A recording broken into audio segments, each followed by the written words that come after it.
Francisco Antonio মাচেদো মোতা Castro ত্রিনকাও, একটা পুরো স্কোয়াডের কথা বললাম না, শুধুমাত্র একটা প্লেয়ারের নাম এটা।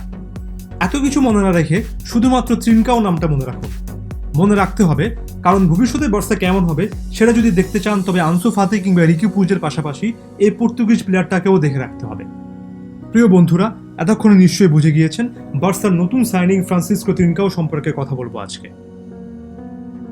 পর্তুগালের ভিয়ানা দো কস্তালোতে জন্ম, আর মাত্র 20 বছর বয়সেই ফুটবলের রাইজিং স্টারদের মধ্যে জলজল করে জ্বলছে ফ্রান্সিসকো ত্রিনকাও নামটি।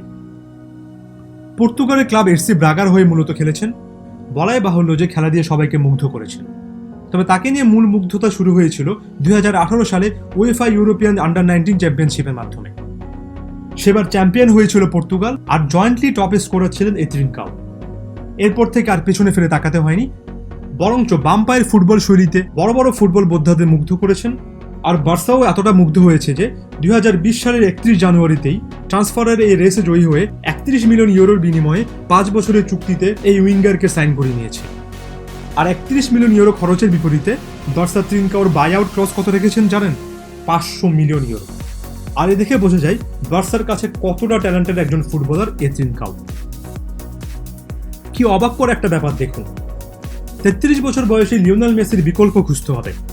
আর বার্সার চোখে সামনের দিনগুলোতে লিওনেল মেসির পজিশনে যে প্লেয়ারটা খেলতে পারবেন তিনি একজন পর্তুগিজ, সেই দেশের যেখান থেকে এসেছেন লিও মেসির আর্চ রাইভাল ক্রিশ্চিয়ানো রোনালদো। বাম পায়ের একজন টিপিক্যাল রাইট উইঙ্গার ফ্রান্সিসকো ত্রিনকাও। এর পাশাপাশি লেফট উইঙ্গেও খেলেছেন, সেকেন্ড স্ট্রাইকার পজিশনেও তাকে বেশ কয়েকটি ম্যাচে দেখা গিয়েছে। ফ্রান্সিসকো ত্রিনকাও সম্পর্কে কিছুদিন আগেই তার আগের ক্লাব এফসি ব্রাগার প্রধান অ্যান্তোনিও সালভেদর বলেছেন, সিজনের শুরু থেকে জানতাম যে খুবই ট্যালেন্টেড একজন ফুটবলারকে আমরা হয়তো ধরে রাখতে পারবো না, খুব সম্ভবত আমাদের সেরা প্লেয়ার। আমার কোনো সন্দেহ নেই যে সামনের দিনগুলোতে বার্সার হয়ে খুবই ভালো করবে ত্রিনকাও। বরং বলতে চাই, ফুটবল প্রায় ত্রিনকাও ভবিষ্যতের একটা যুগ মার্ক করে রাখবেন। এত এত প্রশংসা যার নামে, ঠিক কি কি গুণ আছে তার মধ্যে?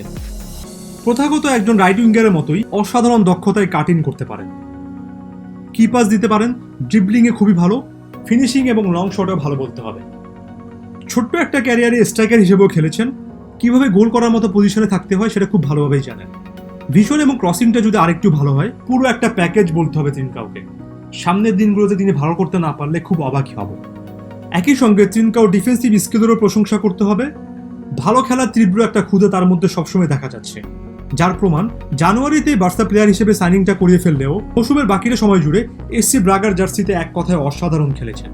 ফলাফলস্বরূপ পর্তুগালের টাকা দা লিগা বা অ্যালিয়ান্স কাপ জিতেছে তার দল এফসি ব্রাগা। এখন বড় প্রশ্ন হচ্ছে গিয়ে বার্সার জার্সিতে তিনি কোন পজিশনে খেলতে পারবেন। তার আগে এটা বলে নেওয়া ভালো যে ফ্রান্সিসকো ত্রিনকাও কিন্তু এখনো একেবারে ফুল প্যাকড একটা প্রোডাক্ট না। মাত্র 20 বছর বয়স, সামনে উন্নতি করার আরো অনেক সুযোগ রয়েছে। আর তিনি যে পজিশনে খেলেন সেই পজিশনে কোন প্লেয়ারটিকে দেখলে সবচেয়ে বেশি উন্নতি করতে পারবেন বলুন তো? কে আবার? Lionel Messi. রাইট উইং পজিশনটাকে তো লিওনেল মেসি শিল্পের পর্যায়ে নিয়ে গিয়েছেন। আর বার্সায় এসে ফ্রান্সিসকো ত্রিনকাও প্রতিনিয়ত লিওনেল মেসিকে দেখার সুযোগ পাবেন। ভবিষ্যতে বার্সার জার্সিটা পাস করার একটা ব্যাপারও সেখানে দেখা যেতে পারে, যেমনটা দেখা গিয়েছিল রোনালদিনিও এবং মেসির ক্ষেত্রে। ক্যারিয়ারের শুরু থেকে রোনালদিনো যতটুকু সাপোর্ট পেয়েছিলেন মেসি, ত্রিনকাও ঠিক একই রকমের সাপোর্ট পাবেন লিওনেল মেসি থেকে। শিখতে পারবেন সর্বকালের অন্যতম সেরা এই ফুটবলার থেকে। আর প্লেইং টাইমের কথা যদি বলি, 33 বছর বয়স হয়েছে লিওনেল মেসি। মানতেই হবে যে সামনের দিনগুলোতে সবগুলো ম্যাচে মেসিকে খেলানোর ঝুঁকি নেওয়া যাবে না। আর তাই লিওনেল মেসি যখন বিশ্রামে যাবেন তখন রাইট উইং পজিশনে ফ্রান্সিসকো ত্রিনকাও হতে পারে সবচেয়ে বড় অস্ত্র। সাম্প্রতিক সময়ে উইঙ্গারের একটা চরম অভাব ফিল করছে বার্সা। ওয়াইড পজিশনে খেলতে পারেন একমাত্র লিওনেল মেসি ছাড়া এমন প্লেয়ার এই স্কোয়াডে নেই বললেই চলে।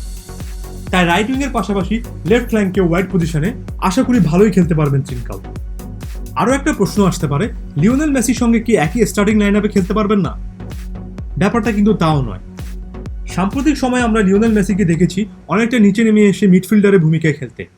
আর এই সময়টা রাইট উইংয়ে তিনি খুব বেশি থাকেননি, বরঞ্চ সেন্ট্রাল রোলে খেলেছেন। তাই লিওনেল মেসি যদি অ্যাটাকিং মিডফিল্ডার হিসেবে সেন্ট্রাল রোলটায় চলে আসেন, তবে রাইট উইংয়ে ত্রিনকাও ইজিলি খেলতে পারেন। সেটা যদি না হয় তবে আরেকটা সিনারিও হতে পারে, লিওনেল মেসি যদি ফলস নাইন পজিশনে খেলেন। দুই উইংয়ে আনসু ফাতি কিংবা ত্রিনকাওর মতো দুজন প্লেয়ারকে রাখুন, ফলস নাইন কিংবা সেন্টার ফরওয়ার্ড হিসেবে লিওনেল মেসিকে রাখুন। গোলের কোনো অভাব হবে না, বার্সাও ভালো খেলবে যদি মিডফিল্ড এবং ডিফেন্স বলার মতো কোনো সার্ভিস দিতে পারে। সামনের দিনগুলোতে তাই বার্সা স্কোয়াডে এক্সাইটিং একটা প্রসপেক্ট হতে যাচ্ছেন এই ফ্রান্সিসকো ত্রিনকাও। তার জন্য রইল তাই অনেক অনেক শুভকামনা। আশা করি নিজের ট্যালেন্টের প্রতি সুবিচার রেখে খেলতে পারবেন তিনকাও। আরও একজন ফুটবলারের বা পায়ে সামনের দিনগুলোতে বার্সার ভবিষ্যৎ দেখবে লাখো কোটি বার্সা ফ্যান।